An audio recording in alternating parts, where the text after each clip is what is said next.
तो गाइस ये passion pro bike है। कस्टमर की दिक्कत ये है कि जब भी ये चक्का घूमता है तो किचुड़ किचुड़ की आवाज़ आती है। आप देख लो पहले।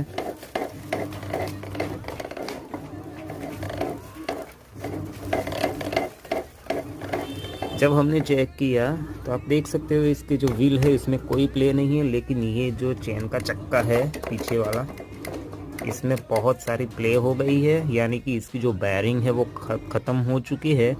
तो हम ये जब बेयरिंग को चेंज करेंगे तो ये प्रॉब्लम सॉल्व हो जाएगा। ये छोटी सी जानकारी आपको कैसी लगी हमें कमेंट में ज़रूर बताएं। Thank you so much.